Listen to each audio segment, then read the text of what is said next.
Tawaf merupakan salah satu ibadah dalam rangkaian haji dan umroh. Ibadah tawaf dilakukan dengan mengelilingi Ka'bah sebanyak 7 kali dan berlawanan dengan arah jarum jam. Lantas, mengapa harus demikian?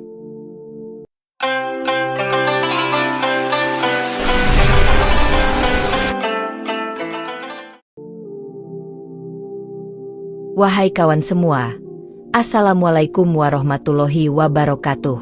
Semoga kita semua selalu dalam lindungan Allah Subhanahu wa Ta'ala, dan semoga rezeki dan segala urusan kita selalu dilancarkan. Yuk tuliskan hajat kalian di kolom komentar. Semoga segala hajat dan keinginan kita semua segera dikabulkan. Saat ibadah haji dan umroh, mereka benar-benar ada di hadapannya. Sebuah kesyukuran dan keharuan yang luar biasa. Mereka rela menabung berpuluh tahun untuk tercapainya cita-cita mulia ini. Saat tawaf, Ka'bah dikelilingi oleh lautan manusia yang penuh gairah kerinduan terhadap Allah Subhanahu wa Ta'ala. Tawaf bagai gerak alam raya. Ka'bah ibarat matahari di tengah, sedangkan manusia laksana bintang-bintang yang berjalan pada orbitnya dalam sistem tata surya.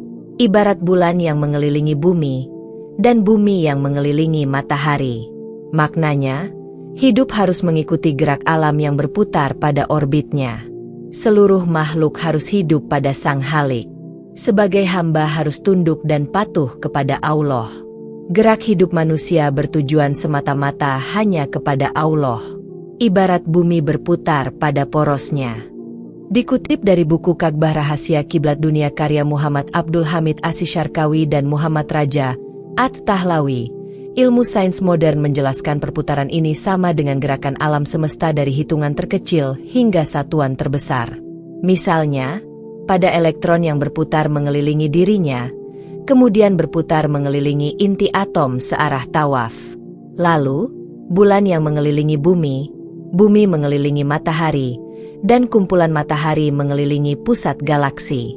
Sementara itu, galaksi berputar mengelilingi pusat gugusannya, dan pusat gugusan galaksi berputar mengelilingi pusat alam semesta.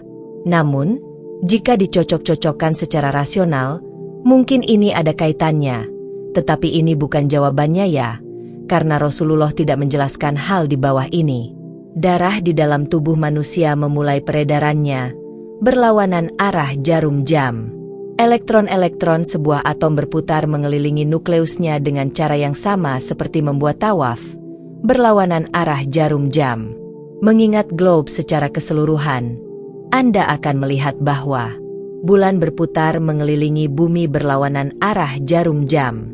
Bumi berputar mengelilingi porosnya dengan arah berlawanan arah jarum jam. Bumi berputar mengelilingi matahari dengan arah berlawanan jarum jam. Planet-planet tata surya berputar mengelilingi matahari dengan arah berlawanan jarum jam.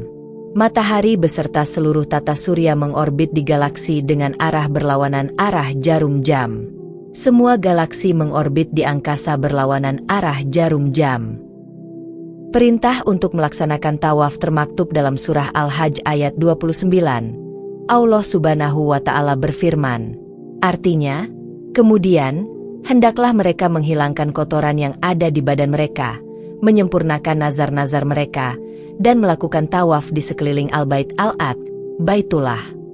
A.R. Shohibul Ulum di dalam bukunya yang berjudul Fikih Seputar Wanita, menerangkan jika tawaf dilakukan dengan mengelilingi Ka'bah dan niat ibadah sebanyak 7 kali putaran, dimulai dari sejajar Hajar Aswad dengan posisi Ka'bah berada di sebelah kiri orang yang tawaf, berlawanan dengan arah jarum jam. Dianjurkan menyentuh Rukun Yamani, sisi sebelah barat Ka'bah, dan mencium Hajar Aswad jika mampu. Jika tidak mampu, maka cukup dengan melambaikan tangan ke arah Hajar Aswad dan mencium tangan tersebut. Tawaf dilakukan dengan mengelilingi Ka'bah sebanyak 7 kali putaran. Pada 3 putaran dianjurkan berjalan dengan cepat, sedangkan pada 4 putaran berikutnya dianjurkan untuk berjalan biasa. Ibnu Umar radhiyallahu anhu masuk Makkah ketika waktu duha. Lalu beliau mendatangi Ka'bah dan menyentuh Hajar Aswad sambil mengucapkan, Bismillah, Wallahu Akbar. Kemudian, beliau lari-lari kecil 3 kali putaran, dan jalan antara Rukun Yamani dengan Rukun Hajar Aswad. Setelah sampai di Hajar Aswad, beliau menyentuhnya dan bertakbir, lalu keliling 4 tawaf sambil berjalan. Ibnu Umar mengatakan bahwa Rasulullah Shallallahu Alaihi Wasallam melakukan hal ini. Hadis riwayat Ahmad dan disyahihkan oleh Syuaib Al-Arnaud. Tawaf merupakan bagian sistem hidup yang berdasarkan tauhid, sedangkan Ka'bah melambangkan ketidakberubahan dan keabadian Allah. Dalam tawaf manusia berputar dan mendekatkan diri kepada Allah Subhanahu wa Ta'ala. Allah adalah pusat eksistensi. Dia adalah fokus dari kehidupan yang sementara ini. Sebaliknya, manusia adalah partikel yang bergerak mengitarinya. Keliling Ka'bah ibarat hidup berpusat pada Allah, sedangkan 7 kali bisa bermakna kehidupan sebagai nama 7 hari. Berputar dan menyatulah bersama manusia mengitari Ka'bah. Karena jalan Allah adalah jalan manusia, maka untuk mendekati Allah maka harus mendekat pada manusia. Untuk mencapai puncak spiritualitas, dekat dengan Allah, maka seorang hamba harus benar-benar terlibat pada problem kehidupan manusia di masyarakat. Jangan menjadi hamba mengisolasi diri yang hanya saleh secara ritual tetapi tidak aktual di masyarakat. Jangan hanya saleh individu, tapi tidak saleh sosial, tidak peduli lingkungan dan tidak mau terlibat kepentingan sosial. Ketika tawaf, seorang hamba yang berihram telah melepas segala sifat individualistik. Hamba harus menyatu dengan arus lingkaran tawaf. Maknanya adalah hidup terus berputar, bergerak, berpusat pada Allah, tauhid. Pada saat yang sama manusia harus menyatu dan terlibat dalam problem kehidupan manusia. Manusia aktif di kegiatan kemanusiaan, kedermawanan dan mengorbankan kepentingan diri sendiri dan harta yang dicintai. Inilah indikator mabrur itu. Saat tawaf, seorang hamba lenyap dalam gelombang dan arus manusia yang sedang tawaf. Sang Ka'bah tetap tak bergerak, sementara arus manusia bergemuruh serba putih mengelilinginya. Semua orang berpakaian sama, semua kedudukannya sama di masyarakat. Maknanya, dalam hidup bermasyarakat tidak boleh menonjolkan pribadi, kepentingan maupun kehebatan, tetapi yang ditonjolkan adalah persamaan dan kepentingan bersama. Jika seorang masih merasa lebih baik dan mementingkan diri sendiri, maka seorang itu bukan bagian dari tawaf. Seorang yang egois bukan bagian dari masyarakat. Di dalam masyarakat itu beda agama, beda suku, beda ras, beda karakter, beda kepentingan, dan beda pilihan politik. Manusia harus mendahulukan kepentingan bersama di atas kepentingan pribadi. Di Ka'bah, mereka yang terlepas dari dirinya sendiri adalah manusia yang hidup dan bergerak secara bersamaan. Di Ka'bah kita diajarkan untuk membuktikan eksistensi dan menjadi abadi. Maka kita harus membunuh egoisme yang mementingkan diri sendiri.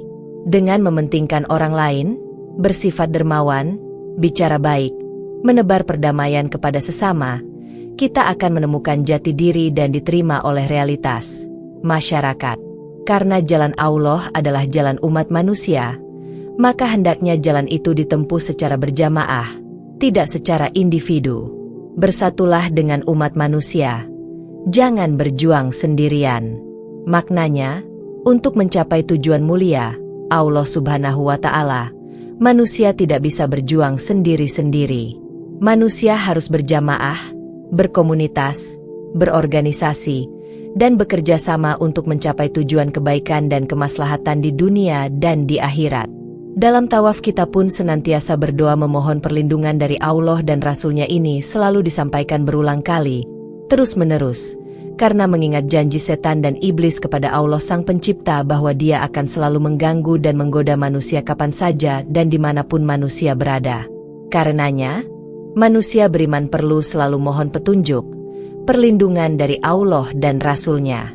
Agar selamat dunia dan akhirat, hidup harus mengikuti hukum Allah, agama, hukum alam, kaidah sains, dan hukum manusia, budaya masyarakat.